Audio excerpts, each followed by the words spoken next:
On parle donc d'un matin santé de ce jour, de Merci Ship, ce bateau hôpital humanitaire qui est au Bénin. Et le lancement des travaux a eu lieu la semaine écoulée, je crois bien ce mercredi. Nous avons sur ce plateau le directeur de cabinet du ministère de la Santé qui est avant tout un médecin de santé publique qui va nous apporter toutes les précisions, l'objectif précis de ce bateau humanitaire qui est ici au Bénin. Mais d'abord, suivons ce reportage réalisé par Héloïse Winantor sur le sujet. Ce n'est pas un leurre, le bateau humanitaire Merci Ship mouille dans les eaux du Bénin depuis 24 heures. Ce rituel, la remise du drapeau tricolore à la première dame du Bénin, marraine de l'événement, par les membres de l'équipage suivi de l'exécution de l'hymne national, marque l'accueil et le lancement officiel des activités de cet hôpital flottant.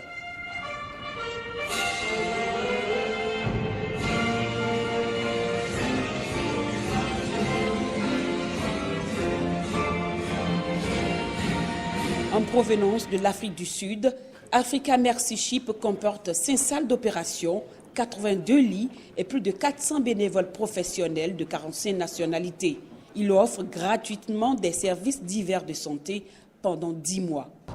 Ces opérations comprendront l'ablation effectivement du tumeur et du goitre, les réparations de fentes labiales et palatines, la reconstruction par la chirurgie plastique de graves blessures liées aux brûlures, la réparation des hernies, des cataractes, la correction des déformations orthopédiques pour les enfants et la réparation des fistules obstétriques. Une équipe chirurgien-dentiste sera également à l'œuvre à la clinique dentaire durant toute la mission. Et finalement, notre programme ophtalmologique commencera à partir de janvier 2017. Les patients les plus démunis en sont les bénéficiaires et seront identifiés dans toutes les régions de notre pays. On ne peut pas changer le monde entier, mais on peut changer le monde d'une personne. Merci Ship apporte cet espoir de voir la vie de milliers de Béninois et Béninoises transformés à partir d'une intervention médicale. C'est donc pour moi un honneur et un privilège de soutenir cette extraordinaire mission et je tiens à remercier infiniment tous ceux et celles qui y contribuent. Je voudrais leur dire ici la profonde gratitude des patients qui vont bénéficier de leur expertise et de leurs connaissances scientifiques dans les prochains jours. Cette opération redonne l'espoir aux couches vulnérables et plus défavorisées ayant des difficultés d'accès aux soins de santé de qualité. Retour donc en plateau, on a pu avoir quelques précisions sur ce bateau hôpital humanitaire qui est au Bénin. Et pour avoir d'autres précisions, nous avons sur notre plateau le directeur de cabinet du ministère de la Santé. Comme je le disais avant tout, médecin de santé publique, il était d'ailleurs le représentant du ministre de la Santé au lancement officiel de ce bateau, je dirais là. Alors, monsieur le DC, merci d'être avec nous. Bonjour. Merci, Heureuse. On vous remercie déjà pour l'attention que vous nous accordez, pour avoir accepté d'être là, très chargé, mais merci quand même pour la disponibilité. C'est notre devoir. D'accord. Alors, on aimerait bien avoir quelques précisions sur ce bateau-là, c'est vrai. À travers le reportage, Héloïse nous a permis d'avoir quelques informations, mais quel est l'objectif précis de la présence de ce bateau-là ici au Bénin? Merci que vous... Il paraît que ce n'est pas pour la première fois. Non, ça fait la 5e fois que ce bateau arrive au Bénin pour les mêmes objectifs. Ces objectifs, c'est donner l'espoir aux individus et servir la nation. Et ça, c'est leur slogan. Donner l'espoir aux individus et servir la nation. Ce bateau, c'est un bateau humanitaire. Et comme le reportage l'a d'ailleurs dit, c'est un bateau humanitaire et qui a plusieurs compétences, près de 400 personnels de santé et autres qui s'échangent dans ce bateau. Ils viennent de 45 pays. Il y a même des Béninois à bord de ce bateau. Ils font le tour du monde, mais ils vont surtout dans les pays où les populations les plus démunies n'ont pas la possibilité d'avoir accès aux soins du fait de leur pauvreté. Donc, c'est comme le disait la première dame qui était également présente lors du lancement. Elle dit, il est difficile de changer le monde, mais on peut changer le monde d'une personne. Oui, on peut changer le monde d'une personne en lui apportant de l'espoir. Parce que, vous savez, les problèmes de santé, on ne les choisit pas. Vraiment pas. Et on ne choisit pas aussi d'être pauvre. Mais tout le monde est exposé. Et n'importe qui peut tomber malade à un moment donné. Oui. Et on sait qu'à un moment donné, on peut vivre dans un état qui vous met dans des difficultés telles que vous ne pouvez pas répondre à tous les soins dont vous avez besoin. Et ce bateau vient un peu pour combler ce vide-là, et cette difficulté que certaines personnes ont à avoir les soins. Et l'autre objectif de ce bateau, étant donné l'expérience, vous savez, c'est de la pratique que naît l'expérience. Étant donné l'expérience que ces personnes ont dans ce processus d'intervention, ils peuvent partager ces expériences-là avec nos compatriotes qui n'ont pas toujours ils peuvent avoir la compétence, mais ils peuvent avoir des limites qui ne leur permettent pas. Donc là, ce sont de vrais experts dans leur domaine qui sont là. Des experts, nous sommes partis, je dirais, le processus de leur arrivée pour cette fois-ci, depuis date, pour cette 5e édition, ça date de 2014. Oui, c'est depuis 2014 que le processus a été entamé à travers le ministère des Affaires étrangères avec la signature d'un accord cadre. Et sur la base de cet accord cadre, nous avons signé des mémorandums d'entente au niveau du ministère de la Santé avec eux. Pas simplement le ministère de la Santé, le ministère de l'Agriculture, le ministère du Transport. Vous voyez, ils sont installés là au port, n'est-ce pas? Il y a eu des échanges que nous avions eus depuis 2014 et ces échanges étaient déjà en train d'aboutir quand nous avons été confrontés à la situation d'Ebola. Et compte tenu de la complexité de cette maladie, Ebola, on a dû ralentir le processus pour le remettre en place cette fois-ci. Et cette fois-ci, avec l'engagement du gouvernement, nous nous sommes remis et ensemble, nous avons trouvé le jour approprié pour que ce bateau-là accoste enfin. Pour le bonheur de nos populations, les plus démunies. Oui, les plus voilà. démunies. Mais aujourd'hui, quelles sont, entre autres, les pathologies qui seront traitées? On a eu quelques images là, mais les précisions ici. Les pathologies qui sont traitées, c'est essentiellement tout ce qui rentre dans l'ordre chirurgical. Les tumeurs. Les tumeurs sont les plus importantes. Je peux citer pêle-mêle tout ce qui est tumeur mortelle. On a des problèmes de réparation de fente labiale et palatine. Vous savez, ces problèmes surviennent souvent dans le monde des gens démunis. Ces problèmes de santé surviennent là. Il y a les réparations, les reconstructions par la chirurgie plastique, et peut-être due à une brûlure, un accident qui a fait que vous aviez eu une déformation ou des blessures graves. Tous ces éléments font partie de leur champ d'action. La réparation des hernies, il y a les cataractes sont présents, les fistules obstétricales. Tous ces éléments constituent, tous les malades qui ont ces problèmes constituent leur cible. Voilà. Donc ça, c'est par rapport à la chirurgie. Mais ils ont aussi plusieurs volets, toujours dans le domaine médical. Ils vont intervenir aussi dans les problèmes dentaires. La chirurgie dentaire. La chirurgie dentaire, ils vont intervenir aussi sur la chirurgie ophtalmologique. Et ils ont une planification qui leur permet de le faire. Et cette planification leur permet de commencer d'abord par la chirurgie. Et les patients seront enregistrés et opérés à bord du bateau. Donc tout va se faire là, à bord du bateau? À bord du bateau. Pour les chirurgies, de manière générale. Il y a la chirurgie dentaire qui va se faire parce que, vous savez, je disais depuis 2014, nous avons, ensemble avec eux, identifié des sites qu'ils ont rénovés. Notamment, il y a la maternité de Missessa qui a été rénovée. Une partie de cette maternité a été entièrement rénovée.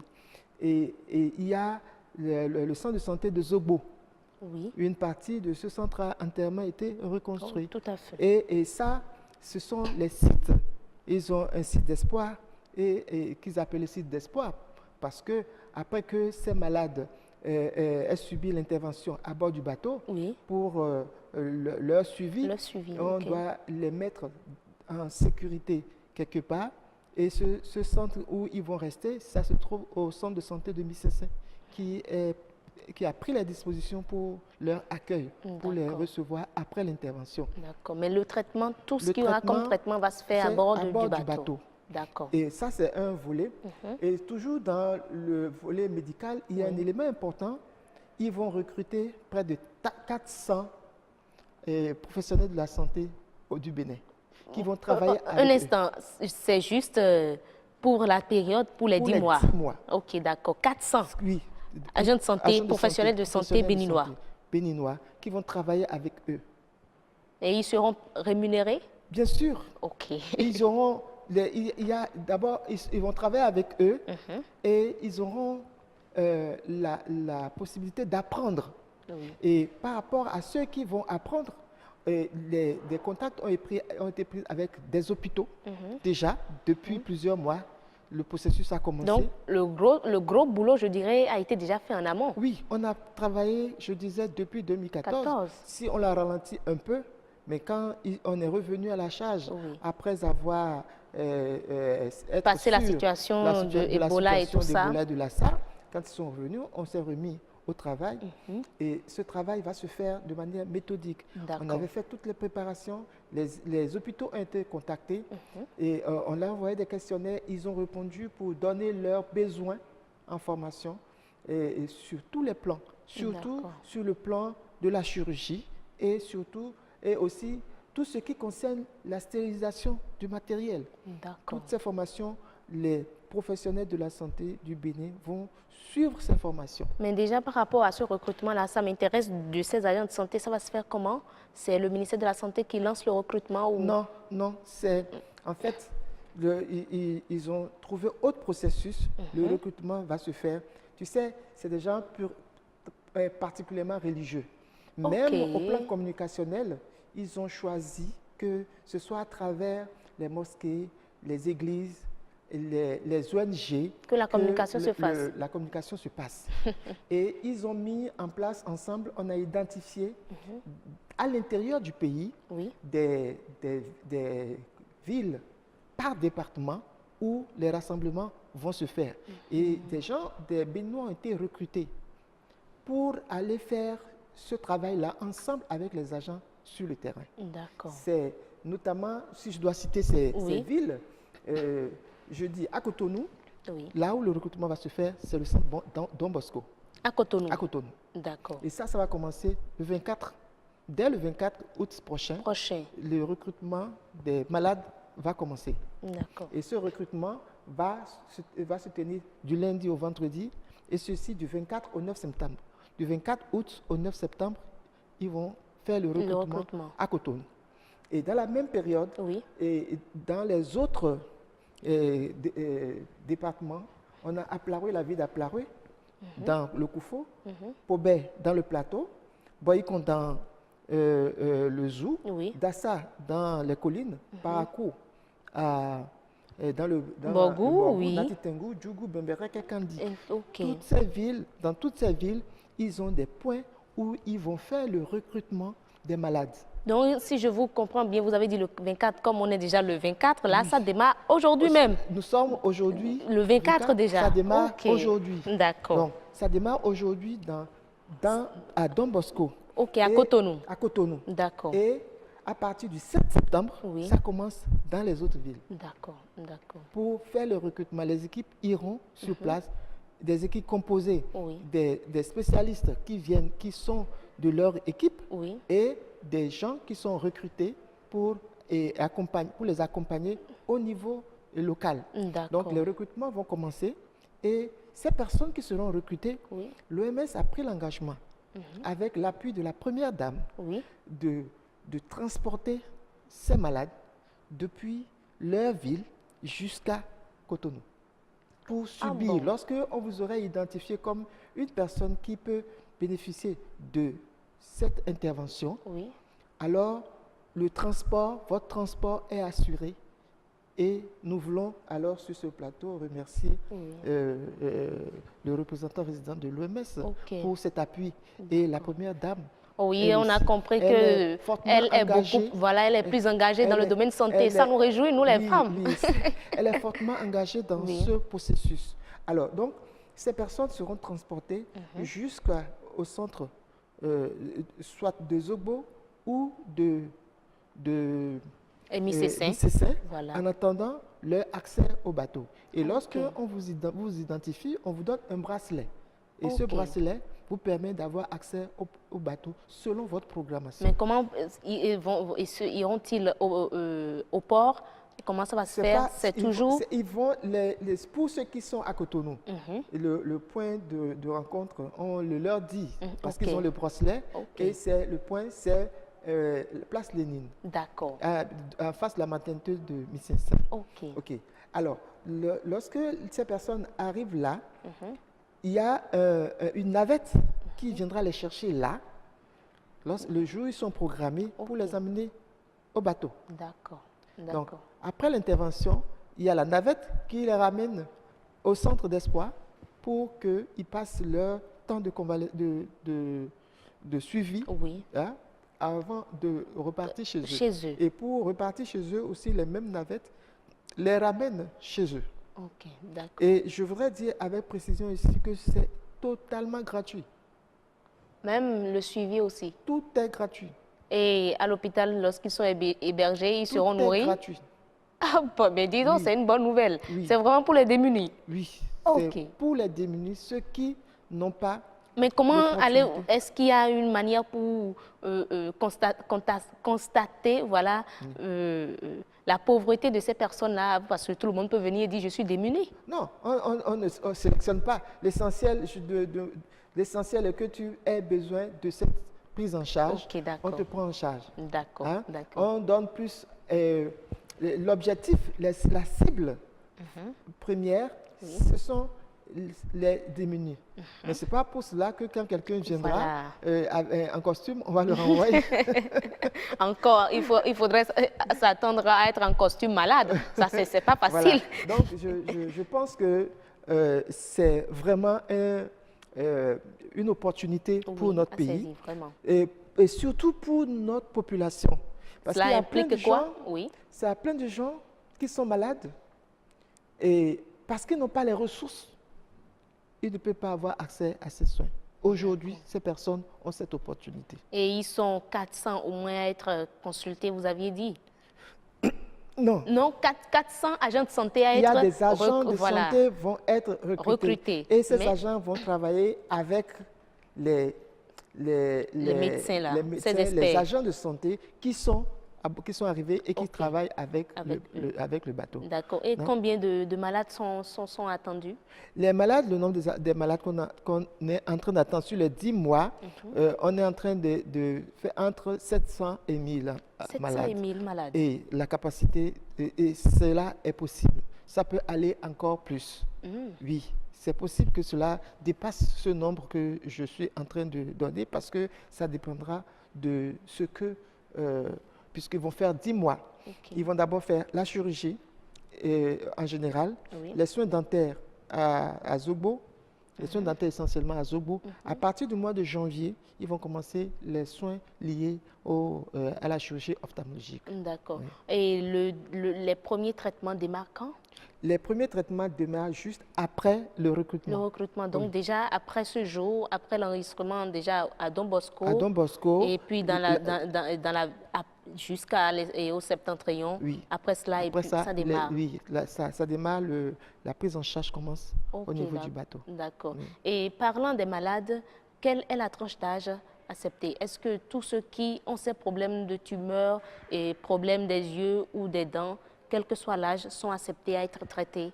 Tous ceux qui sont malades, qui doivent être diagnostiqués, peuvent être traités. Mais il y a des maladies qui sont vraiment liées aux enfants. Et ces maladies, sur le plan chirurgical, ces maladies, c'est par exemple le bec de lièvre, la fente labiale, toutes ces maladies concernent les enfants. Donc, il y a des maladies qui concernent les enfants particulièrement, mais les tumeurs, la plupart du temps, ce n'est pas seulement les enfants. Les personnes d'un certain âge aussi ont ces problèmes de santé. Les brûlures qui ont besoin de correction, les déformations. Les enfants, il y a, par exemple, les enfants ont des problèmes orthopédiques qu'on doit régler au plan chirurgical. Les enfants sont les plus ciblés, mais ce n'est pas exclusivement les enfants. D'accord, d'accord. Alors, chers mères, chers parents, vous êtes donc informés, faites donc le déplacement déjà à Don Bosco pour le recrutement, pour déjà savoir si vous êtes votre enfant ou si vous-même vous pouvez être reçu. Vous pouvez être traité et là, le reste se fera. Pas aucun franc, c'est gratuit. Mais est-ce que le bateau est venu gratuitement? Le bateau nous a rien demandé. Ah, wow. Le bateau nous a rien demandé. C'est vraiment humanitaire. Oui, c'est un bateau humanitaire. Nous n'avons rien donné pour recevoir. Et quelle est la contrepartie finalement du Bénin au niveau du ministère de la Santé? C'est la collaboration. Ok. La contrepartie est essentiellement collaborative. C'est vrai qu'il y a certaines choses, certaines petites choses comme, vous savez, c'est la production de déchets. Il va falloir gérer ces déchets-là. Il y a ces petits trucs qui sont quand même d'importance, qui ont un coût, qui seront pris en charge par le ministère, je veux dire par l'État, parce que nous avons introduit une communication en Conseil des ministres pour ces aspects. Mais rien ne serait payé à Bertship. Tout ce que nous avons à gérer, c'est des trucs, des éléments qui constituent notre contrepartie, notamment la gestion des déchets, par exemple.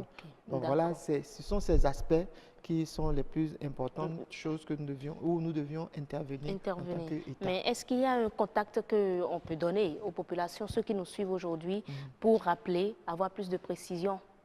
Plus de précision, bon, il y a des contacts, mais je crois que la plupart des églises ont l'information. D'accord. La plupart des églises, des mosquées ont l'information et ils peuvent partager facilement.